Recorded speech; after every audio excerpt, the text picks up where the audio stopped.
It has to be won by Kirby Smart or someone who can prove they can beat Kirby Smart. That was Bill Conley over at ESPN talking about the SEC championship since Kirby's come into the league in 2016. Now, that's not exactly accurate. Only that. In 2016, Alabama won the SEC and then played Georgia that year. So there's that. But every other year, that's been the case. So in 2017, Georgia won it. In 18, Alabama beat Georgia. In 19, LSU beat Georgia. In 20, Alabama beat Georgia. 21, same thing. 22, Georgia wins it. 23, Alabama wins it. 24, Georgia wins it. So it's been, for lack of a better term, the Kirby Smart show, or Kirby's. Well, in basketball, we always call the NCAA. Well, not all of us, but the NCAA tournament the Duke Invitational, and in many ways, the Southeastern Conference. Since his arrival in 2017, really, it has been about Georgia. Alabama has won as many national championships in that time. I think they've won more SEC championships because they won it in 18, 20, 21, and 23. So they've won more SEC championships, same amount of national championships, but Nick's not there anymore. So we know that that's changed fundamentally for Alabama and the league. My only hesitancy in talking about the future, when the future is that far away, 6 months away, something like that, is it's just so hard to know what it will be like when we get there, so to speak. What it will be like when, the teams line up and play. Georgia is the third betting favorite right now. I've not checked BetMGM lately, but, in the last day or two. I checked it for the Super Bowl odds. They've got Kansas City as a 1.5 favorite. That's going to be a tight Super Bowl. I mean, I wouldn't want to go against the Chiefs, but that Eagles defense is legitimate, and Saquon Barkley really helps the Eagles. Quarterbacks, I think we know immediately who I'd pick, but it would not be Jalen Hurts going up against Patrick Mahomes. But when you think about this situation heading into 2025, so much is going to be different than 2024. I mean, you look at Texas. Quinn Ewers, he's gone. There's so much anticipation for what Arch Manning can be. And Arch has played, I think, one legitimate SEC start. Is that right? The Mississippi State game. And Texas was okay in that game, but they weren't great. But we'll know with them right away because, of course, they open up with Ohio State. Bill Connelly's got Georgia playing South Carolina in the playoff, a home game for the Dawgs. Look about South Carolina. They've gotten better. They've beaten Clemson 2 of the last 3 years. But they've kind of gotten handled by decent teams. If we're just being honest, I mean, Ole Miss took care of them. Illinois took care of them. LSU beat them, no matter how much they complain about it. They got another loss in there, and I can't remember who it was to. Maybe Missouri or somebody.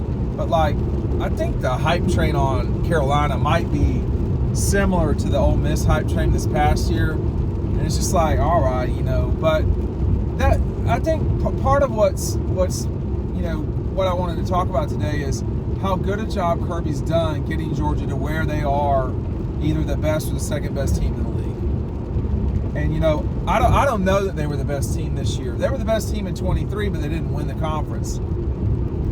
I don't know if they were the best team in 24, but they beat Texas twice, and they beat them in the game where you determine who the champion is, not necessarily the best team.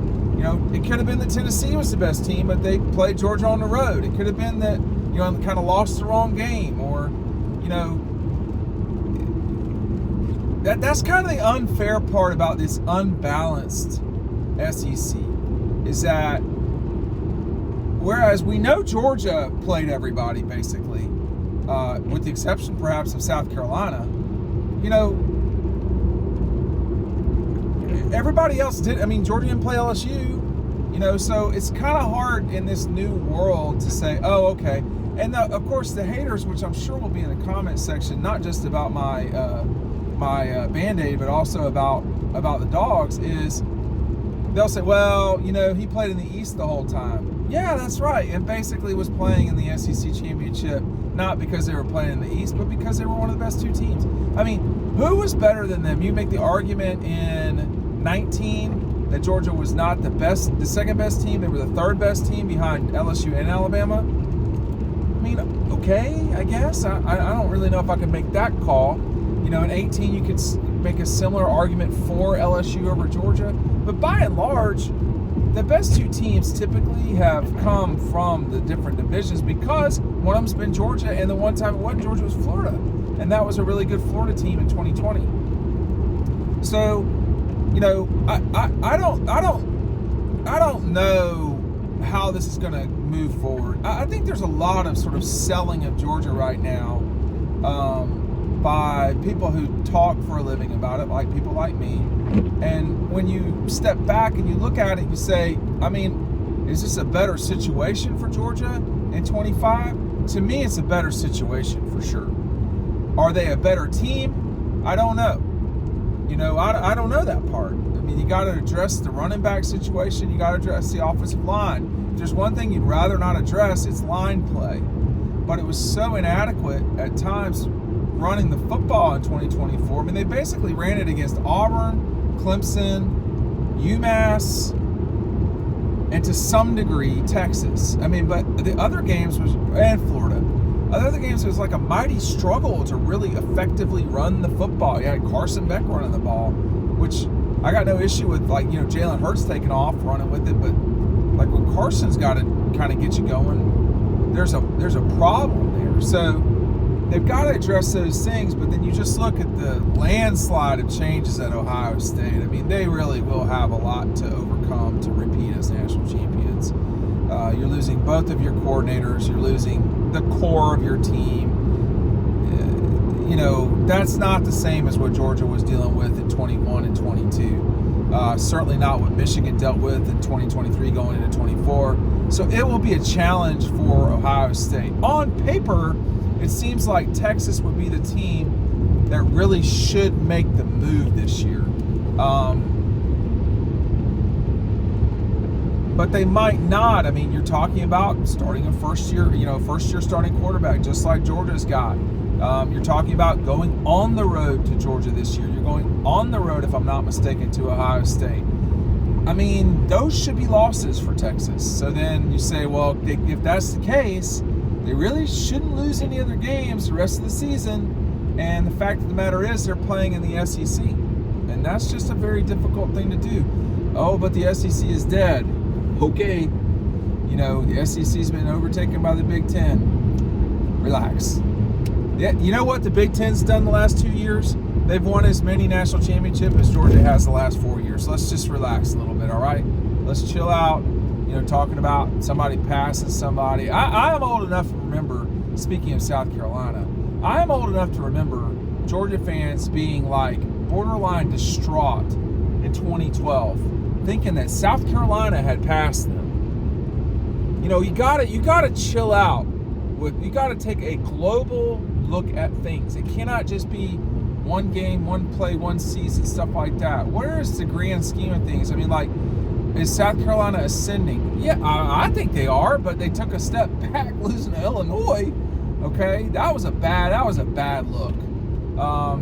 So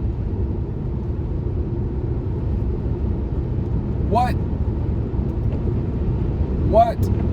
you know Kirby has done doesn't mean that he won't have to adjust some things, and there will be some adjustments that have to be had. But right now, it does seem to me like they are the program. I mean, they're the best program in the conference. They're probably still the best program in the country, but it's not certain that they will be that by the end of this coming year. I think again, for the Dawgs, you know, the schedule is not at all what it was a season ago. Not at all. They got two, you know, challenging road games. One at Tennessee. Tennessee is supposed to take a step back. We'll see. And then one at Auburn. We'll see if Auburn, you know, we'll see with Auburn. I mean, it doesn't matter if Auburn's good or not. That's a very challenging game for Georgia on the road. Auburn. It just is. I mean, you know, I can go back in time.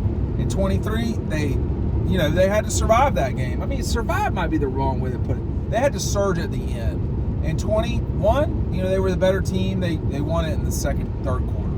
And 19, now that they had to survive.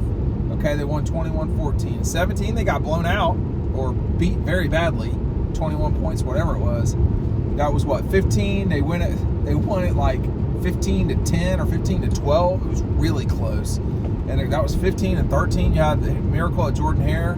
Of course, they didn't play there, and that was when you had the mixture of time where Georgia and Auburn, didn't play back-to-back games in Athens for a couple of years. And then you had 8 and 10. It lost in 10 to Cam and Newton and company, and you go back to 8, which was a narrow Georgia win for a good Georgia team, and Auburn sucked. And then, in 06, of course, which was 20-ish seasons ago, that was when Matthew and Georgia shocked Auburn down there. But Auburn, is a very hard place for Georgia to play. So, but they should win down there, and they should win at Tennessee. They could lose at Neyland, but they'll probably win that game. So those are the two games that you immediately look at: Auburn, Tennessee, and then of course Alabama in Athens, Texas in Athens, Ole Miss in Athens. You've got the Gators in Jacksonville. So there's plenty of games for Georgia that are challenging. You got you're playing Tech in Atlanta. The problem for the Jackets is that game's at the Dome, and it's going to be 90% Georgia people. So that's what $10 million is for. So it's just not, you're opening with Clemson at the Dome. That's not there. There's the road trip to Tuscaloosa, not happening. Road trip to Austin, not happening. Road trip to Ole Miss, not happening. So Kentucky coming to Athens, that should be far less difficult a game than playing in the snake pit that is Commonwealth. Okay? So there's a lot of different things that translate to a more sane season for Georgia. But if they do not address the offensive line situation, we won't know that probably until the third game of the season at Tennessee. If they do not address that problem, it's going to be a white knuckle event again for the Dawgs. But does the SEC go through, Kirby and Georgia? I mean, the facts on the ground say that it does. Will it in 2025? We'll just have to see. Thanks for watching.